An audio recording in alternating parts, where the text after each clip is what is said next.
প্ৰথম কথা হ'ল যে বৰদিনৰ শুভেচ্ছা আপোনালোকৰ চেনেলৰ সকলো দৰ্শকবৃন্দৰ লগতে বিটিআৰবাসী তথা অসমবাসী ৰাইজলৈ বৰদিন খ্ৰীষ্টমাছৰ শুভেচ্ছা যাচিছোঁ।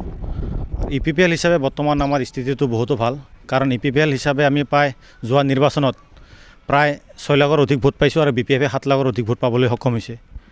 এটা সময়ত ইপিপিএলৰ এজন জনপ্ৰতিনিধি আছিল, আগতে পিচিডি আছিল, পিছত আমাৰ ইপিপিএল হৈছে।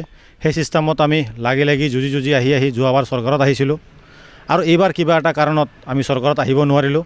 ৰাজনৈতিক দলৰ উত্থান পতন থাকে, তাত বিভিন্ন ৰিজন থাকে আৰু কিহৰ ভিত্তিত এইবাৰ আমি যিহেতু চৰকাৰত আহিব নোৱাৰিলোঁ তাৰ ওপৰত আমাৰ চিন্তা চৰ্চা হৈ আছে বা ওপৰ মহলত আলোচনা হৈছে। আৰু সমাগত যোনটো বিধানসভা নিৰ্বাচন, এই বিধানসভা নিৰ্বাচনৰ ইপিপিএলৰ এটা ভাল ৰিজাল্ট আহিব, এইটো 100% আমি আশাবাদী।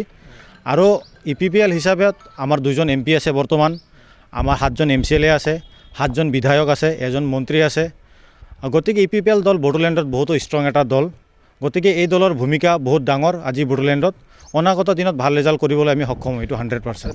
আমিতো আমাৰ ইপিপিএলৰ পৰা ওপৰৰ পৰা কৈ আছে আমি BTCত 15টা খেলিম, ইয়াৰ বাহিৰত হয়তো বাহিৰতো খেলিব পাৰে। গতিকে আমি 15টাৰ ভিতৰত আমি 15টা আশা কৰিব পাৰোঁ। ইয়াত আমাৰ নিশ্চয় কোনো ভুল সিদ্ধান্ত নাই, কাৰণ আপোনালোকে দেখা পাইছে যোৱাবাৰ যোনটো নেকি আমাৰ BTC নিৰ্বাচন হৈ গৈছে, তাতে মুছলিম সম্প্ৰদায়ৰ ব্যক্তিসকলে একক সংখ্যাগৰিষ্ঠতাৰে ভোট প্ৰদান কৰিছিল আমাৰ এই BPF দলক। গতিকে BPF দলে 28খন আসন পোৱাৰ স্বত্বত তেওঁলোকে কিহৰ ভিত্তিত আজিৰ দিনত BJPৰ লগত লগ লাগিছে? আজিৰ দিনত তেখেতে হাগ্ৰামা মহলী ডাঙৰীয়াই BPF দলৰ মুৰব্বী কৈ আছিল যদি ইপিপিএল NDAত থাকে আমি NDAত চামিল নহওঁ। গতিকে NDAৰ পৰা ইপিপিএল আউট হ'ব লাগিব, আমি ইন হ'ম। গতিকে NDAৰ লগত ইপিপিএল থকা স্বত্বত কিহৰ ভিত্তিত আজিৰ দিনত তেখেতে আজি NDAৰ লগত আছে? গতিকে এইবিলাক কথা ৰাইজক তেখেতে ক'ব নোৱাৰিব। আৰু প্ৰমোদ বড়ো ডাঙৰীয়া বেপাৰী, প্ৰমোদ বড়ো ডাঙৰীয়া বিটিয়া চুক্তি কৰি ফালে বড়ো ৰাইজক ঠগিছে। প্ৰমোদ বড়ো ডাঙৰীয়া BJPৰ B টিম হয়। এইবিলাক ভুৱা অপপ্ৰচাৰ তেখেতে চলাই পেলাই মুছলিম ভোটাৰ্ছ ভাইসকলৰ পৰা তেওঁলোকে ভোট কেৰি কৰিবৰ কাৰণে সক্ষম হৈছিল। আৰু বিশেষকৈ যোৱাবাৰ তেওঁলোকে যোৱা নিৰ্বাচনত তেওঁলোকে চৰকাৰ গঠন কৰিবলৈ সক্ষম হৈছে ভোট লৈ ফালে। আৰু এই ভুলটো তেওঁলোকে দ্বিতীয়বাৰ নকৰিব। আৰু BPF দলৰ যোনটো বৰ্তমান স্থিতি, হাগ্ৰামা মহলী ডাঙৰীয়া বাৰ কৈ থাকে আমি NDA হিচাপে নিৰ্বাচন খেলিম, তেখেতে আজিৰ দিনত ক'ব নোৱাৰিব যে BPF হিচাপে নিৰ্বাচন খেলিম বুলি। আৰু আনফালে তেওঁলোকৰ ডেপুটি চিফ ৰিহন দমিনী ডাঙৰীয়া কৈ থাকে আমাৰ BTCত 15টা আসন আছে, 15টাৰ ভিতৰত আমি 12টাত কোনো কম্প্ৰমাইজ নকৰোঁ বুলি। কিন্তু আল্টিমেটলি তেওঁলোকে 3টাত কৰিব। তাৰমানে কি, মাইনৰিটি ভোটাৰসকলৰ পৰা আকৌ মুছলিম ভাইসকলৰ পৰা তেওঁলোকে ভোটটো লৈ ফালে তেওঁলোকক আকৌ বলিৰ পঠা বনাব, তেওঁলোকক আকৌ তাৰমানে লাট মাৰিব। সেই চিষ্টেমত তেওঁলোকে আজি ৰণকৌশল তৈয়াৰী কৰি আছে, এইটোৱে তেওঁলোকৰ কথা। আৰু NDA হিচাপে ইপিপিএল থাকিব নাথাকিব আমাৰ ওপৰৰ নেতৃবৃন্দ আছে, আমাৰ চিফ ছাৰ ডাঙৰীয়া আছে, তেখেতে যি ডিচিশ্যন লয় বা তেওঁলোকে যি ডিচিশ্যন লয় সেইটোত আমি মান্তি হ'ম, সেই হিচাপত আমি কাম কৰি যাম। ইয়াৰ ওপৰত মই একো মাত নিদিওঁ। BPF চৰকাৰ আল্টিমেটলি বিগ জিৰ' হ'ব বিধানসভা নিৰ্বাচন। আপোনালোকে চাই থাকক, ইপিপিএলে এটা ভাল ৰোল ল'বলৈ গৈ আছে অনাগত দিনত। চৰকাৰখন আপোনালোকে দেখা পাইছে যোনটো চৰকাৰ চলি আছে, আল্টিমেটলি BTCতো BJP কি বুলি কয় আমাৰ BPF চৰকাৰ চলাব পৰা নাই। বৰ্তমান BTC চিফ কোন হৈ আছে? হাগ্ৰামা মহলী ডাঙৰীয়া 28খন আসন পোৱা স্বত্বত আজি BTC চিফ জয়ন্ত মল্ল বৰুৱা ডাঙৰীয়া হৈ আছে, আমি দেখা পাইছোঁ। তেখেতে সম্পূৰ্ণ কাম কাজৰ হস্তক্ষেপ চলাই আছে, কাৰণ যোৱা চৰকাৰ চলাকালীন হাগ্ৰামা মহলী ডাঙৰীয়াই বাৰ প্ৰমোদ বড়ো ডাঙৰীয়াক প্ৰত্যাহাৰ কৰিছিল, তেখেতক এটেক কৰি আছিল। কিন্তু আজিৰ দিনত BTCখন কোনে চলাই আছে এইটো কথা তেখেতে ৰাইজক জনাব পাৰিব জানো? আমাৰ বিশ্বজিৎ দৈমাৰী আমাৰ পানেৰী সমষ্টিৰ অধ্যক্ষ, বৰ্তমান টংলা সমষ্টি হৈছে, তেখেতৰ আইবিৰ পৰা আন্দিৰীঘাটলৈকে যোনটো অসমমালা ৰাস্তা হৈছে, সেই ৰাস্তাত যোনটো ইনগ্ৰেশ্যন কৰিছে তাতে নেম প্লেটত হাগ্ৰামা মহলী ডাঙৰীয়া জয়ন্ত মল্ল বৰুৱা ডাঙৰীয়াৰ নাম আছে, তাতে বিশ্বজিৎ দৈমাৰী ডাঙৰীয়াৰ নামেই নাই। আপোনালোকে দেখাই পাইছে আল্টিমেটলি কোনে চলাই আছে। আৰু চৰকাৰ চলাত তেওঁলোকে টোটেলি ফেলাৰ হৈছে।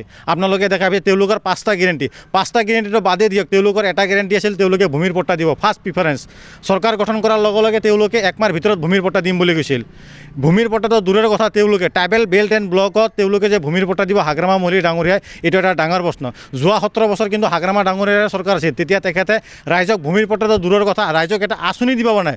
বড়োলেণ্ডবাসী ৰাইজে গম পোৱা নাছিল যে আঁচনি কি বস্তু, সেই আঁচনিটো পাবলৈ তেওঁলোকে সক্ষম হোৱা নাছিল। প্ৰমোদ বড়ো ডাঙৰীয়াৰ নিষ্ঠত আমি কোন ব্যক্তিসকলক আঁচনি দিয়া নাই, সকলো ধৰ্মাৱলম্বীৰ মানুহৰ ব্যক্তিবিলাকক আমি আঁচনি দিছোঁ। সেই হিচাপত আঁচনি দি ফালে বড়োলেণ্ডবাসী ৰাইজৰ 26টা জনগোষ্ঠী 18টা ভাষিক ব্যক্তিসকলক একত্ৰিত কৰি ফালে একেলগে তেখেতে যাবৰ কাৰণে যি মিছন আৰু ভিজন লৈ ফালে প্ৰমোদ বড়ো ডাঙৰীয়াই কাম কৰিছিল। হয়তো আমি ইপিপিএল হিচাপে প্ৰমোদ বড়ো ডাঙৰীয়াৰ যোনটো মিছন, সেই মিছন আমি হয়তো ৰাইজৰ মাজত লৈ যাব নোৱাৰিলোঁ, বা ৰাইজে প্ৰমোদ বড়ো ডাঙৰীয়াৰ যোনটো মিছন সেইটো বুজিবলৈ নোৱাৰিলে। তাত আমি ক'ৰবাত ফেইলাৰ হৈছোঁ, সেইকাৰণে হয়তো যোৱাবাৰ নিৰ্বাচন আমাৰ ফলাফলটো বেয়া ওলাইছে বা বেয়া হৈছে। এইবিলাক বিভিন্ন ধৰণৰ কাৰণ আছে। আৰু হাগ্ৰামা মহলাৰী ডাঙৰীয়া যোনটো মিছন আৰু ভিজন আছিল, তেখেতে আচলতে মিছন ভিজন বুলি একো বস্তু নাজানে। যোৱা 17টা বছৰত তেখেতে চৰকাৰ চলাকালীন 100 টকাৰ আঁঠুৱা 600 টকালৈকে তেখেতে ছাপ্লাই দিছে, আপোনাৰ 150 টকাৰ কম্বল 1200 টকালৈকে তেখেতে ছাপ্লাই দিছে। এইবিলাক দুৰ্নীতি কাৰ্যকলাপত তেখেতে লিপ্ত হৈছে আমি দেখা পাইছোঁ। গতিকে তেখেতে হ'ল এজন বেপাৰী, আৰু বেপাৰৰ স্বাৰ্থত তেখেতে যিকোনো কাম কাজ কৰিবলৈ তেখেতে বাধ্য হৈছে আৰু বাধ্য হয়। এইবিলাক কাম কাজত তেখেতে চলাই আছে বা কৰি আছে। দুৰ্নীতিৰ সদাগৰ তেখেতে 17 বছৰ তেখেতে লুণ্ঠন ৰাজ চলাইছে, এতিয়াও লুণ্ঠন ৰাজ চলাই আছে। খাইৰুল খান বুলি এজন MCLA গৰু চোৰ 6'5", তেখেতক আজি MCLA বনাই পেলাই চিণ্ডিকেট চলাবৰ কাৰণে তেখেতে শ্ৰীৰামপুৰত বহাই দিছে। এইজন ব্যক্তিয়ে আজিৰ দিনত লাখ লাখ কোটি কোটি টকা চিণ্ডিকেট ৰাজ চলাই আছে। আমি UPPL চৰকাৰ চলাকালীন বন জংঘল, আমি বনৰীয়া যিকোনো জীৱ জন্তুবিলাক পহৰা দিছিলোঁ বা ৰক্ষণাবেক্ষণ দিছিলোঁ। আজি হাগ্ৰামা মহলাৰী ডাঙৰীয়া চৰকাৰ চলাকালীন কি হৈছে, বন জংঘল তেখেতে ধ্বংস কৰি আছে, ডাঙৰ ডাঙৰ গছ গছনি তেখেতে কাটি পেলাই ধ্বংস কৰি আছে। আজি জীৱ জন্তুবিলাক এতিয়াও আমি দেখা পাইছোঁ ছ'চিয়েল মিডিয়াত ভাইৰাল হৈছে, তেওঁলোকে জীৱ জন্তুবিলাক মাৰি ফেলে, তেওঁলোকে আহাৰ কৰি ফেলে আজি খাই আছে। তো কিমান লাজ লজ্জাজনক দুৰ্ভাগ্যজনক ঘটনাবিলাক হৈ আছে। গতিকে হাগ্ৰামা মহলাৰী ডাঙৰীয়া যোনজন খুৰখালী মুনমুন ব্ৰহ্ম ডাঙৰীয়া, বৰ্তমান আৰবান ডিপাৰ্টমেণ্টৰ EM, এই EM ডাঙৰীয়াই যোৱাবাৰ তেওঁলোকে ক্ষমতা হেৰুৱাই ফেলে BTCৰ মন্দিৰ ছেক্ৰেটাৰী মেইন গেটত তেখেতে থু পেলাই থৈ আছিল। তেওঁলোকৰ মেণ্টেলিটিবিলাক কেনেকুৱা হ'ব পাৰে আপোনালোকে এবাৰ ভাবক। দেখাই পাইছে আপোনালোকে জল জল পৰ সেইদিনা ডিমাকুচিতো হৈছে। এইবিলাক এটা ডাম্পাৰৰ পৰা 4000, 3000, 5000 টকালৈকে তেওঁলোকে কালেকশ্যন কৰি আছে। বিভিন্ন জাগাত তেওঁলোকে চিণ্ডিকেটৰ কাৰণে গেট বহাই দিছে, চেকপোষ্ট বহাই দিছে। গোটেইবিলাক লুণ্ঠন ৰাজ নহয়, তাহলে পিছে কি হয় এইবিলাক বস্তু? তেওঁলোকে একমাত্ৰ লুণ্ঠন কৰি আছে BTCৰ পৰা। আৰু চৰকাৰ চলাৰ পিছত আজিৰ দিনত তেওঁলোকে এটা আঁচনি বা ৰাইজক তেওঁলোকে একো দিব পৰা নাই। প্ৰমোদ বড়ো ডাঙৰীয়া যিখিনি বস্তু কৰি থৈ গৈছে, সেইবিলাকৰে আজিৰ দিনত হাগ্ৰামা মহলাৰী ডাঙৰীয়া ইনগ্ৰেশ্যন কৰি আছে। আৰু হাগ্ৰামা মহলাৰী ডাঙৰীয়া নিজে ব্যক্ত কৰিছে যে প্ৰমোদ বড়ো ডাঙৰীয়াই যিবিলাক বস্তু কৰি থৈ গৈছিল সেইবিলাক মই ফিতা কাটি ফুৰিছোঁ। আজি হাগ্ৰামা মহলাৰী ডাঙৰীয়া ক'ব নোৱাৰিব যে চৰকাৰ অহাৰ পিছত মই ৰাইজক কিবা বস্তু দিব পাৰিছোঁ বুলি। গতিকে প্ৰমোদ বড়ো ডাঙৰীয়া চৰকাৰ চলাকালীন 1 টকা ঋণ লোৱা নাই তেখেতে। গতিকে হাগ্ৰামা মহলাৰী ডাঙৰীয়া চৰকাৰ চলাকালীন 3000 কোটি টকা ঋণৰ বোজা UPPL চৰকাৰৰ ওপৰত দি থৈ গৈছিল। 3000 কোটি টকা লাইবিলিটিছ আমাৰ ওপৰত দি থৈ গৈছিল।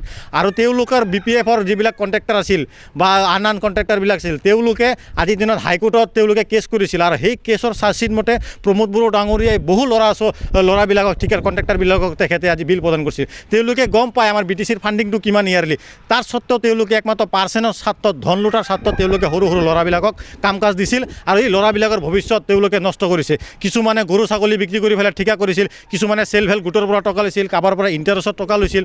টকা লোৱাৰ পিছত তেওঁলোকে যেতিয়া ঠিকাবিলাক কৰিছিল, ঠিকা কৰাৰ পিছত তেওঁলোকে যেতিয়া বিল নাপায়, সেই ল'ৰাবিলাকৰ ভৱিষ্যত কি হৈছিল তেওঁলোকে এই বস্তুটো গম নাপাব। আৰু প্ৰমোদ বড়ো ডাঙৰীয়া চালি জাৰি চাই পেলাই সকলোকে অলপ অলপকৈ তেওঁলোকে বিলবিলাক প্ৰদান কৰি থৈ আছে। আজিৰ দিনত হাগ্ৰামা মহলাৰী ডাঙৰীয়া প্ৰমোদ বড়ো ডাঙৰীয়াক ধন্যবাদ দিব লাগে, কাৰণ প্ৰমোদ বড়ো ডাঙৰীয়া 750 কোটি টকা BTCত থৈ আহিছে। আৰু সেই 750 কোটি টকাটো লৈ পেলে আজি বিক্ৰম দুমাৰী হওক, কাষ্টম বসুমতীৰ হওক, BPFৰ যিবিলাক নেতা আছে, সেই নেতাবিলাকে বা হাগ্ৰামা মহলাৰী ডাঙৰীয়া ঢাক ঢোল বজাই আছে যে আমি বিল দিম, আপোনালোকে আহক আমি বিল দিম। গতিকে আপোনালোকে প্ৰমোদ বড়ো ডাঙৰীয়াক ধন্যবাদ দিব লাগে যে প্ৰমোদ বড়ো ডাঙৰীয়া আপোনালোকৰ কাৰণে এইখিনি ফাণ্ড বা টকা আপোনালোকৰ কাৰণে থৈ আহিছে।